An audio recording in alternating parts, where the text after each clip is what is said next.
5వ నేను మీరు ఐగుప్తులో నుండి వచ్చినప్పుడు నేను మీతో చేసిన నిబంధనను జ్ఞాపకము చేసుకోండి. రాయబడి నేను మీతో చేసిన నిబంధనను జ్ఞాపకం చేసుకోండి. యెహోవా సెలవుస్తున్నాడు, నేను మీతో చేసిన నిబంధన అగ్రిమెంట్ ఒకసారి నేను జ్ఞాపకం చేసుకోవాలి. మన యొక్క జీవితంలో ఆయన మనకు ఒక అగ్రిమెంట్ అనిపించాడు. ఎవరైతే ఆయన యందు నమ్మి విశ్వాసం పొందిన వారు ఉంటారు. అగ్రిమెంట్ అనేది రాయబడింది యోహాను సువార్త 3:16 ఆయన విశ్వాసం ప్రతి వాడు నశింపగా నిత్య జీవాన్ని పొందుకుంటాడని ఒక నిబంధన ఆయన మనకి ఇచ్చాడు. ఆ నిబంధనను మనము జ్ఞాపకము చేసుకోవాలి. ఏమైతే అగ్రిమెంట్ అనేది ఇవ్వబడిందో అగ్రిమెంట్ మనం ఏం చేయాలంటే తరచుగా మనం జ్ఞాపకం చేసుకుంటూ ఉండాలి. ఒకసారి మన బతుకు ఒకసారి ఆలోచన చేసినట్లయితే మనం కూడా ఎవరికైనా ఒక అప్పు తీసుకున్నాం అనుకోండి. అప్పు తీసుకున్న తర్వాత ఒక అగ్రిమెంట్ అనేది ఉంటుంది. పలానా కార్యక్రమంలో నేను అప్పు చెల్లించగలను, ఎంతవరకు నేను చెల్లించగలను అని ఆ ఇద్దరి మధ్య ఒక అగ్రిమెంట్ అనేది రాసుకుంటూ ఉంటాం. కాబట్టి అగ్రిమెంట్ ద్వారానే ఆ చెల్లింపులు అనేది జరుగుతూ ఉంటాయి. ఎప్పుడు ఇవ్వాలి, ఏ టైంలో ఇవ్వాలి. ఎందుకంటే ఒకసారి మీరు ఒక వెహికల్ గురించి ఒకసారి తీసుకున్నారు, దాంట్లో కొన్ని టర్మ్స్ ఉంటాయి. అంటే 2 నెలలకు ఒకసారి, 3 నెలలకు ఒకసారి, 4 నెలలకు ఒకసారి. కాబట్టి ఆ యొక్క అగ్రిమెంట్ తీరేంత వరకు కూడా మనము ఏవైతే నిబంధనలు ఫాలో ఉన్నామో వాటికి అనుగుణంగా మనము చెల్లించవలసి ఉంటుంది. అది ఇక్కడ వాక్యవాకు రాయబడి నేను మీతో చేసిన నిబంధన ఒకసారి మేము జ్ఞాపకం చేసుకోవాలి. ఎందుకంటే మందిరము మరలా పునర్నిర్మాణం చెందుతుంది కనుక ఆ మొదటి నిర్మాణం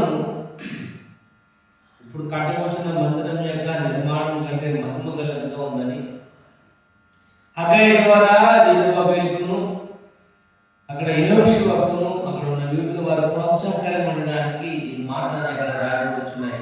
నేను మీతో చేసిన నిబంధనను జ్ఞాపకం చేసుకున్నాను. కాబట్టి మన యొక్క జీవితాలు కూడా దేవుడు చేసిన నిబంధన మనం జ్ఞాపకం చేసుకున్నట్లయితే మన కలిగే యొక్క ఫలితం ఏంటో చూద్దాం. ఎందుకు అంత దేవుడు తన నిబంధనను జ్ఞాపకం చేసుకోవాలని చెప్తున్నాడు. ఆ జ్ఞాపకం చేసుకోవడం వల్ల మన యొక్క జీవితంలో ఏ రకమైన ఆశీర్వాదంలో మనం కలిగిన వారిగా ఉంటామో కొద్ది నిమిషాలు నేను వాక్య భాగం నుంచి మనం నేర్చుకుందాం. ముందుగా 119వ కీర్తన 93వ వచనం ఒకసారి చూద్దాం. నీవు నన్ను ప్రకటించితివి, నేను వెన్నడను వాటిని మరువను. ఇక్కడ రాయబడి నీ ఉపదేశం వలన నేను బ్రతుకుచున్నాను, నేను వాటిని వెన్నడను కూడా మర్చిపోను. కాబట్టి మొదట ఆ ఉపదేశమును దేవుని ఇచ్చిన ఉపదేశమును మనము జ్ఞాపకం ఉంచుకున్నట్లయితే మనము ఆధ్యాత్మికంగా మన జీవితమును కొనసాగించుకునే వారిగా ఉండగలం. రాయబడుచున్న నీ ఉపదేశము వలన నీవు నన్ను బ్రతికించితివి. ఆ ఉపదేశం ఆ అగ్రిమెంట్ వల్ల దేవుడు ఏదైతే ఇచ్చాడో ఆ వాక్యము ద్వారా మనము బ్రతకగలుగుతున్నాము కనుక నన్ను వాటిని మర్చిపో. ఇక్కడ అగ్రిమెంట్ని మనం జ్ఞాపకం ఉంచుకో. దేవుడు ఏమైతే మనకి వాగ్దానం చేశాడో ఆ వాగ్దానం వల్ల మనం ఆధ్యాత్మిక జీవితమును కలిగిన వాళ్ళు, అంటే దేవునికి ఇష్టమైన విధముగా 1వ పేతురులో రాయబడుచుంది దేవునికి ఏదైతే ఇష్టమో ఇష్టానుసారంగా మనం ఏమడిగినాము అంటున్నాడు. కాబట్టి ఆయనకి ఇష్టమైన విధముగా మన యొక్క జీవితము దేవుని యొక్క సన్నిధిలో విశ్వాసం పూరితమైనగా అది పెరగాలి, అభివృద్ధి పరచబడాలి అంటే ఆయన నీడలో చేసిన ఆ యొక్క నిబంధనను జ్ఞాపకం ఉంచుకోవాలి. ఆ నిబంధనను మర్చిపోకూడదు. ఏమైతే ఆ నిబంధన ఇవ్వబడింది, ఎందుకంటే ప్రతి వాడును రక్షింపగా రాయబడింది. నమ్మిన ప్రతి వాడు కూడా రక్షింపబడాలి అని ఆయన యొక్క ఉద్దేశము కనుక ఆయన ఎప్పుడైతే మన నిబంధనను ఎప్పుడైతే మనం జ్ఞాపకం మనము ఆధ్యాత్మికంగా మనం అభివృద్ధి చెందగలము, ఆధ్యాత్మిక జీవితంలో మనం కలిగిన వారిగా ఉండగలమని వాక్య భాగం రాయబడుతుంది. ఆ ప్రయోజనం రాయబడుతుంది, ధర్మశాస్త్రం నాకు సంతోషం ఎలా నా సమయంలో నేను నశించాను. ధర్మశాస్త్రం నాకు సంతోషం ఇవ్వకపోయినట్లయితే నేను నశించిపోతాను అంటున్నాడు. కానీ మనం మన యొక్క జీవితంలో దేవునికి ఇష్టమైన విధముగా మన యొక్క జీవితంలో కొనసాగించుకునే వారిగా ఉండాలి. అంటే దేవుడి ఇచ్చిన నిబంధనను నీ యొక్క జీవితంలో నువ్వు జ్ఞాపకం ఉంచుకోవాలి. ఆ నిబంధన అనుగుణంగా ఎప్పుడైతే ఆ నిబంధన మనము ఫాలో అయ్యి నడుచుకుంటామో మనము ఆధ్యాత్మికంగా అభివృద్ధి పరచబడగలరు. ఎందుకంటే భౌతికంగా కాదు, ఎందుకంటే భౌతికంగా మనం ఎన్ని కలిగి ఉన్నప్పటికీ ఆధ్యాత్మికంగా మన దేవుడికి ఇష్టమైన వారిగా మనం జీవించాలి. భౌతికంగా ఏదైనా ఉండవచ్చు, దానివల్ల మీకు రక్షణ కలుగదు. కానీ ఎప్పుడైతే విశ్వాస జీవితం పరిపూర్ణంగా ఎడతను కొనసాగుతూ అభివృద్ధి పరచబడుచున్నావు, అప్పుడే దేవుడికి ఇష్టమైన వారిగా ఆ నిబంధనను జ్ఞాపకం చేసుకున్న వారిగా ఉండగలమని దేవుని వాక్య భాగం రాయబడుతుంది. చూడండి, అదే యొక్క కీర్తన 16 వచనం చూద్దాం. 119:16 బట్టి నేను హర్షించేదను, నీ వాక్యమును నేను మరొక కట్టడలు నేను అనుసరించేదను, నీ కట్టడలను బట్టి నేను ఆనందించువాడు ఉన్నాను. ఎందుకంటే నీ వాక్యమును నేను మరొక అంటే ఆయన వాక్యము ఎప్పుడైతే మనం మర్చిపోకుండా ఉంటామో, ఆయన వాక్యం ఎప్పుడైతే మనం జ్ఞాపకం చేసుకుంటూ ఉంటాము. దేవుని వాక్య భాగం రాయబడుతుంది. అదే 119 కీర్తన 50 వచనంలో చూడండి. 119 కీర్తన 50 వచనం,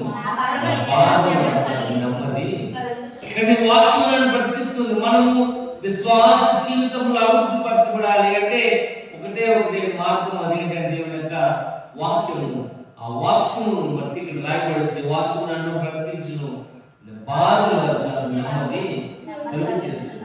ప్రియమైన వారా, ఒకటి ఆయన దేవుడు చేసిన ఆయన నిబంధనలు ఎప్పుడైతే మనము జ్ఞాపకం ఉంచుకుంటామో మన యొక్క జీవితంలో కలిగే కారణం ఫలితం ఏమైందని ఇక్కడ రాయబడుతుంది. ఆధ్యాత్మిక జీవితంలో మనం కలిగిన వారిగా ఉంటాం. చూడండి, 1వ పేతురు 1:23 వచనం, శాశ్వత జీవము గల దేవుని వాక్యమును అక్షయ బీజము. ఇక్కడ రాయబడుతుంది, మీరు అక్షయ బీజము నుండి వచ్చిన వారు, అంటే మంచి విత్తనముల నుండి వచ్చిన వారు. కానీ మీరు క్షయ బీజం నుండి వచ్చిన వారు కాదు కనుక, మీరు అక్షయ బీజం నుండి వచ్చిన వారు కనుక మీరు మీ విశ్వాస జీవితంలో అభివృద్ధి పరచబడాలి. అంటే యేసు దేవుడు చేసిన నిబంధనలు మీ యొక్క జీవితంలో జ్ఞాపకం ఉంచుకోవాలి. ఆ నిబంధన ఏమైతే చేసిన నిబంధనలు నీ యొక్క జీవితంలో జ్ఞాపకం ఉంచుకున్నట్లయితేనే, ఎందుకంటే నువ్వు అక్షయ బీజం నుండి వచ్చినావు. ప్రియమైన వారు, ఒకటి ఆధ్యాత్మిక జీవితంలో మనము కలిగిన వారిగా ఉండగలమని దేవుని యొక్క వాక్య భాగం సాధిస్తుంది. రెండోది మనం చూద్దాం, అదే 119 కీర్తన 141 వచనం చూద్దాం. నిరాకరింపబడిన వాడిని ఆయనను నీ ఉపదేశమును నేను మరువను, నీ నీతి శాశ్వతమైనది, కేవలం సత్యము, శ్రమయు వ్యాధులు నన్ను బట్టి ఉన్నవి, సంతోషం కలుగజేయుచును. ఇక్కడ రాయబడుచుంది శ్రమలు వ్యాధులు ఇక్కడ రాయబడుచున్నాయి. నేను అల్పుడను, నిరాకరింపబడిన వాడు అంటున్నాడు. నేను అంటే చాలా బలహీనుడను, నిరాకరించబడిన వాడు, అయినను నీ ఉపదేశములను నేను మర్చిపోయేవాడు. నేను అల్పుడనై ఉండవచ్చు, నేను అందరి చేత నిరాకరింపబడిన వాడై ఉండవచ్చు, కానీ నీ ఉపదేశములను నేను మర్చిపోయేవాడు మాత్రం కాదు. నీ నీతి శాశ్వతమైనది, ధర్మశాస్త్రం కేవలము సత్యం. కింద రాయబడుచున్న శ్రమయు వ్యాధయు నన్ను పట్టి ఉన్నవి, అయినను నీ ఆత్మను నాకు సంతోషమును కలుగజేయును. కానీ దేవుడు ఇచ్చిన నిబంధన ఎప్పుడైతే మనము జ్ఞాపకం చూడగా రాయబడుతుంది, శ్రమలలో శోధనలో కూడా సంతోషముగా మనము ఉండగలం. శ్రమలలో శోధనలు ఇబ్బందుల్లో కూడా మనము సంతోషంగా ఉండగలం. ఎందుకంటే ఇక్కడ రాయబడి ఆయన నీతి శాశ్వతమైనది, ఆయన చూపిన కృప శాశ్వతమైనది. ఆయన ధర్మశాస్త్రం, ఆయన వాక్యము శాశ్వతమైనది, కేవలము సత్యం. ప్రియమైన వాళ్ళ వాక్య భాగంలో రాయబడుచుంది, శ్రమలలో వేదనలో సంతోషంగా మనం ఉండగలుగుతున్నాము అంటే అది దేవుడు నీడలో చేసిన నిబంధన. ఆ నిబంధనను జ్ఞాపకంగా ఉంచుకోవాలి. సరే యోబు గ్రంథం ఒకసారి చూద్దాం. 2వ అధ్యాయము 7వ వచనం. యోబు గ్రంథము 2వ అధ్యాయము 7వ వచనం ఒకసారి చూద్దాం. యెహోవా సన్నిధి నుండి బయలుదేరి అధికాలం మొదలుకొని నడినెత్తు వరకు బాధగల కురుపులతో యోబును ముట్టి. ఇక్కడ రాయబడుచుంది, అపవాది అధికాలం మొదలుకొని నడినెత్తు వరకు యోబుకు భయంకరమైన కురుపులతో తనకి భయంకరమైన బలహీనత అన్నది కలుగు చేస్తుంది. ఆ కింద వాళ్ళు రాయబడుచుంది, తన యొక్క అందరూ కూడా విడిచిపెట్టి వెళ్ళిపోయారు. ఆఖరి తన భార్య కూడా అంటుంది, నువ్వు చనిపో, ఎందుకు బతికుండడం, నువ్వు నమ్ముకున్న దేవుడు ఎప్పుడు దేవుడు దేవుడు అంటున్నావు, కానీ ఆ దేవుడు నేను కాపాడలేకపోయాడు, ఎందుకు నువ్వు బ్రతుకు అని దేవుని యొక్క వాక్యాలు రాయబడుచున్నాడు. శ్రమలలో వేదనలో కూడా సంతోషంగా ఉండగలంటే దేవుడు ఇచ్చిన నిబంధనలు జ్ఞాపకం ఉంచుకోవాలి. కాబట్టి చూడండి, అదే అధ్యాయంలో 19వ అధ్యాయం 25వ వచనం సాక్షిద్దాం. యోబు 19:25 వచనంలో, అయితే నా విమోచకుడు సజీవుడు అంటున్నాడు. అక్కడ నా విమోచకుడు సజీవుడు, నేను ఎవరైతే ఆరాధిస్తున్నానో, నేను ఎవరైతే పూజిస్తున్నానో ఆయన సజీవుడు, నన్ను విమోచించేవాడు అంటున్నాడు యోబు. ప్రియమైన వాళ్ళరా, మీరు మీతో చేసిన నిబంధనను జ్ఞాపకం చేసుకోమంటున్నాడు హగ్గయిలో. ఆ నిబంధన మనం జ్ఞాపకం చేసుకున్నట్లయితే శ్రమలలో వ్యాధులలో కూడా మనం సంతోషంగా ఉంటాము సంతోషంగా.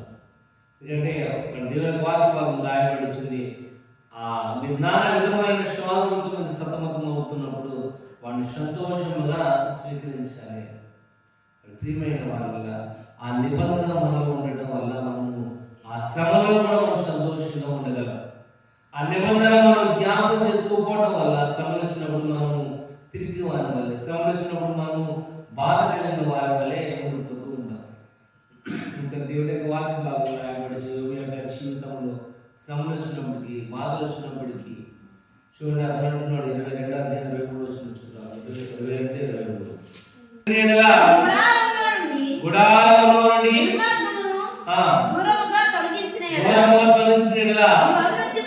నీవు అభివృద్ధి రాయబడి, నువ్వు దేవుని భయపడి తిరిగినట్లయితే నువ్వు అభివృద్ధి పొందగలుగుతున్నావు. శ్రమలు వచ్చినప్పుడు, శోధనలు వచ్చినప్పుడు మనుషుల వైపు చూడటం కాదు, కానీ భౌతికమైన కనబడే వాటి మీద ఆధారపడటం కాదు, కానీ నువ్వు దేవుని వైపు తిరిగినట్లయితే శ్రమలు, శోధనలు సంతోషంగా నువ్వు ఉండగలవు. దాని కారణం ఏంటంటే ఆయన చేసిన నిబంధన అంతటి శాశ్వతమైనది, నిబంధన అంతటి ప్రాముఖ్యత కలిగినదిగా దేవుని వాక్య భాగం తెలియజేస్తుంది.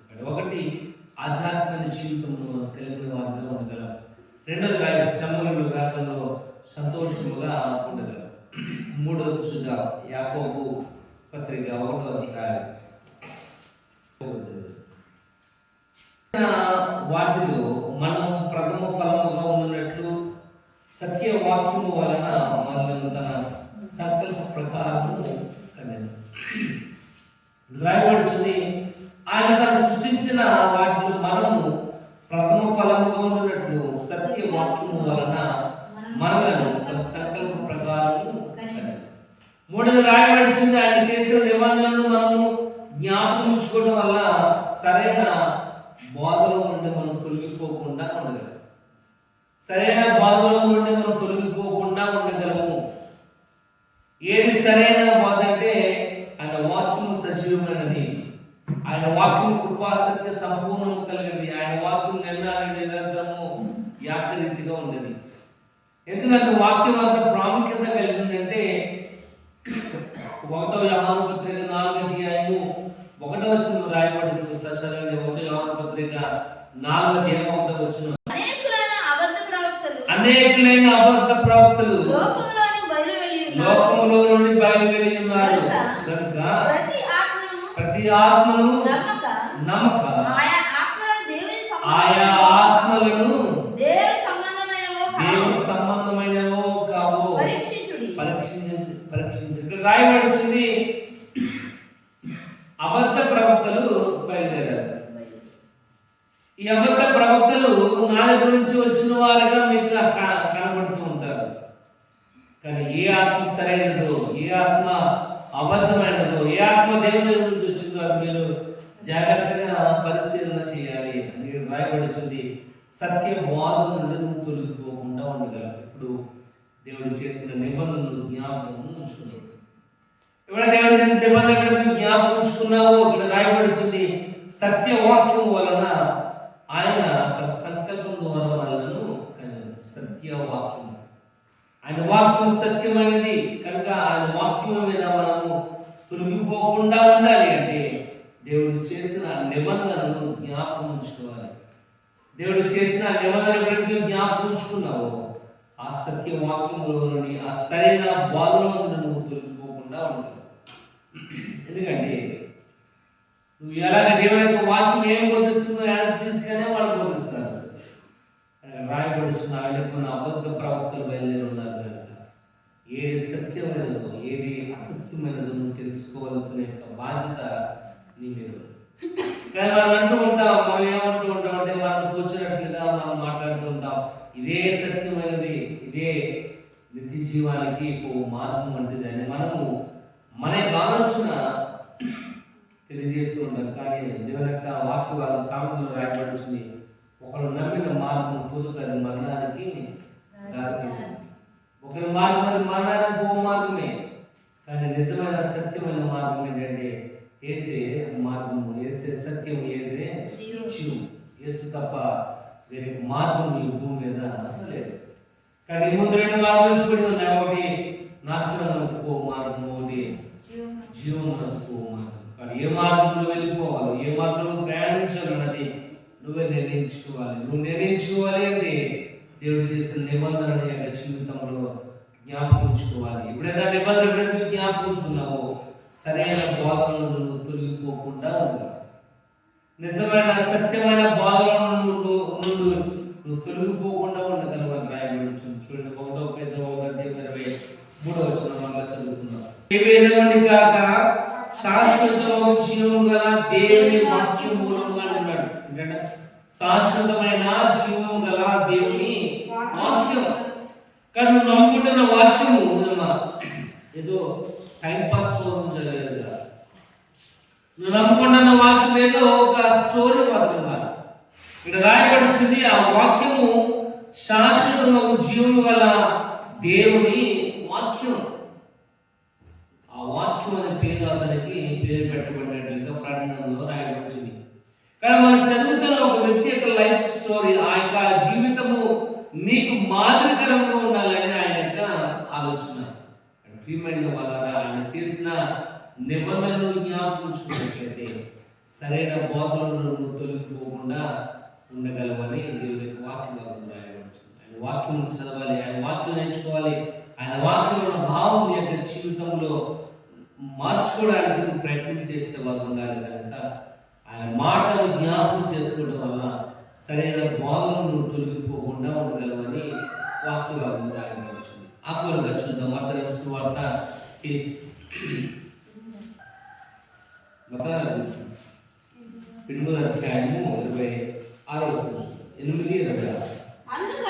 అందుకు ఆయన అల్ప విశ్వాసులారా మీరెందుకు భయపడుచున్నారని వాళ్ళతో చెప్పి లేచి గాలిని సముద్రమును గద్దింపగా మిక్కిలి నిమ్మలమని. ఇక్కడ మనకు బాగా తెలిసిన ప్యాసేజ్ ఇది. యేసు ప్రభు ఆ యొక్క దూరం మీద వెళ్తున్నప్పుడు ఒక తుఫాను రేగిన సందర్భంలో రాయబడుతుంది. ఒక తుఫాను రేగగా వారు ఆయన దగ్గరకు వచ్చి, ప్రభువా మేము రక్షించిపోతున్నాము, మమ్మల్ని రక్షించమని చెప్పి ఆయనను లేపు. ఆయన భయంకరమైన శోధంలో ఇబ్బందులు వారు ఉన్నప్పుడు యేసు ప్రభుని లేపారు. యేసు ప్రభు లేచిన తర్వాత ఆయన అంటున్న మాట మన చదువు, అల్ప విశ్వాసులారా, అంటే విశ్వాసం లేని వాళ్ళు. ఎప్పుడైతే ఆ నిబంధన మనం జ్ఞాపకం ఉంచుకున్నామో మన విశ్వాస జీవితం అనేది పెరుగుతుంది. ఆ నిబంధన మనం జ్ఞాపకం ఉంచుకోవాలి. ఎందుకంటే ఆయన భూమి మీద ఉన్న సర్వ అధికారం ఆయనకి ఇవ్వబడింది, సర్వం ఆయనకి లోబడింది, సర్వం ఆయనకి లోబడింది కనుక అన్ని కూడా ఆయన యొక్క మాట వినడానికి అవకాశం ఉంది. ఇక్కడ మధ్యాహ్నం సముద్రం రాయబడుతుంది, సముద్రము గాలి కూడా ఆయనకి లోబడినట్లుగా రాయబడుతుంది. సముద్రము గాలి సర్వము సృష్టి ఆయనకి లోబడి ఉంది. కానీ మానవుడు ఏం చేస్తున్నాడంటే ఆ సర్వము సృష్టించిన ఆ యొక్క సృష్టినే నమ్ముతున్నాడు కానీ ఆ సృష్టిని సృష్టించిన సృష్టికర్తను మాత్రము స్మరించుకోవాలి. కానీ అక్కడ దేవుని యొక్క వాక్య భాగం రాయబడుతుంది, మన విశ్వాసం పెరగాలి అంటే ఆయన చేసిన నిబంధనను జ్ఞాపకం ఉంచుకోవాలి, ఆయన ఇచ్చిన అగ్రిమెంట్ జ్ఞాపకం ఉంచుకోవాలి. ఏంటంటే ప్రతి వాడు నశింపక నిత్య జీవాన్ని పొందుకోవాలి.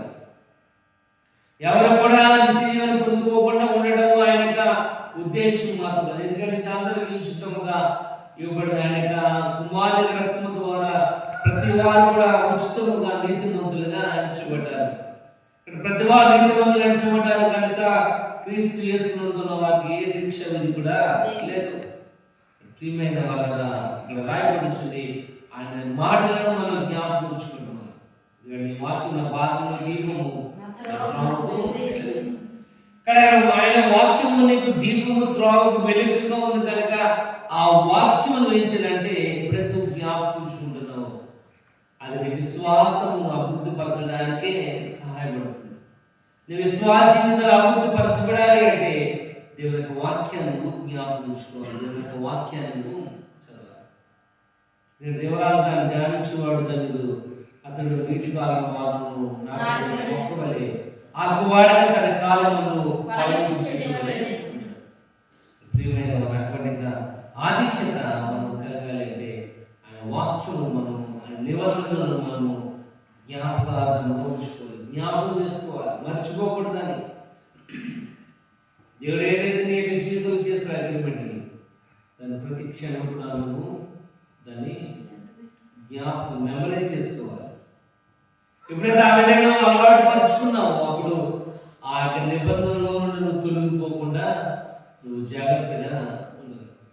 చూడండి, మనం కొన్ని ఈక్వేషన్లు చదువుతున్నప్పుడు మనము తరచుగా వాటిని జ్ఞాపించుకోవాలనుకోండి. మనం ఎక్కడెక్కడ నడుస్తున్నాం అక్కడ కూడా రాసేసుకుంటాం. నేను ఒకరింటికి వెళ్ళాను, ఒకరింటికి వెళ్ళినప్పటికీ ఆ బాత్రూమ్ డోర్ దగ్గర ఉన్న 4 స్టిక్కర్లు, అక్కడ అద్దం దగ్గర ఉన్న 4 స్టిక్కర్లు కనపడి ఏంటి అని అంటే అవి క్వశ్చన్స్ అండి.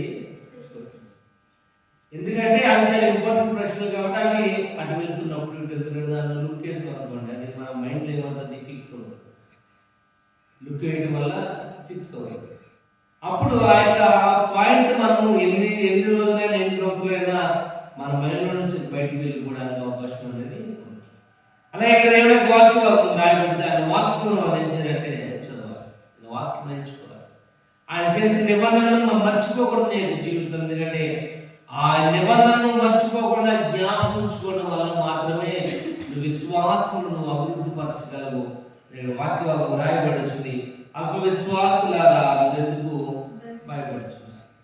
కాబట్టి మనం భయపడగా ధైర్యంగా ఉండవలసిన వారిగా మనం మన దగ్గర చూడండి. యెషయాను 40వ అధ్యాయం 10వ వచనం సాక్షిస్తున్నాం. యెషయాను 40వ అధ్యాయం 10వ వచనం, నేను నిన్ను ఉపేక్షింపగా ఏర్పరచుకున్నాను. నేను నిన్ను ఉపేక్షింపగా నేను నిన్ను ఏర్పరచుకున్నాను. కానీ నేను నిన్ను ఏర్పరచుకున్నాను కనుక నీవు విశ్వాసములో పెరగాలి, నువ్వు దేవుని యొక్క వాక్యములో పెరగాలి, నువ్వు దేవుని యొక్క విశ్వాస జీవితంలో దినదినము అభివృద్ధి పరచబడాలి. ఒకసారి చూడండి, ఇంకా మనం చదువు కదా, హగ్గై ఒకసారి చూడండి, మళ్ళీ దీన్ని హగ్గై గ్రంథము. దేవుని విశ్వాస జీవితంలో మనం అభివృద్ధి పరచబడాలి. అక్కడ రాయబడి నేను నీతో చేసిన నిబంధనలు నువ్వు జ్ఞాపకార్థంగా ఉంచుకోవాలి. ఆ నిబంధనే నీ విశ్వాస జీవితమును దినదినము అంచెలంచెలుగా అభివృద్ధి పరచగలదు. ప్రియమైన వాళ్ళగా దేవుని వాక్య వాళ్ళకు సెలవిస్తున్నట్లుగా హగ్గయి చెప్పినట్లుగా నిబంధనలు మనం జ్ఞాపకం ఉంచుకోవాలి. సచ్చుకుంటే అదే యొక్క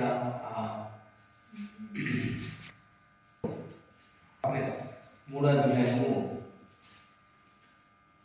19వ సంవత్సరం ఆ కాలమున నిన్ను హింస పెట్టు వారందరినీ నేను రక్షించును. కుంటుచు నడుచుచు వారిని నేను రక్షించును. చెదరగొట్టబడిన వారిని నేను సమకూర్చుదును. ఏ ఏ దేశములో వారు అవమానముందురో అక్కడెల్లా నేను వారి ఖ్యాతిని మించి, ఎక్కడైతే నువ్వు అవమానపరచబడ్డావో, ఎక్కడైతే నువ్వు బాధపరచబడ్డావో అదే ప్లేస్ లో దేవుడు నీకు ఖ్యాతిని, నీ పేరును గొప్పది చేసే విధముగా ఉన్నాడని వాక్యవాలు రాయడు. ఎప్పుడంటే మనం ఆయన విశ్వాస జీవితంలో అభివృద్ధి పరచబడ్డాం. మన విశ్వాస జీవితం దినదినము అంచెలంచెలుగా పెరిగినప్పుడు మన ఎక్కడైతే అవమానపరచబడ్డామో ఆ ప్రదేశంలో ఆయన ఇచ్చిన పేరును, ఖ్యాతిని మనం కలిగిన వారిగా మనం ఉండాలి అంటే ఆయన చేసిన నిబంధనను మర్చిపోకుండా జ్ఞాపకం ఉంచుకోవాలి.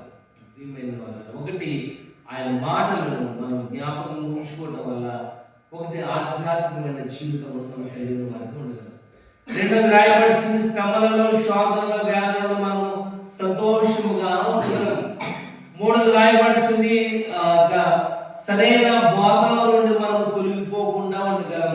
నాలుగోది రాయబడుతుంది, మన విశ్వాస జీవితాన్ని మనము అభివృద్ధి పరచగలమని దేవుని వాక్య భాగం రాయబడుతుంది. అటు కృపను దేవుడు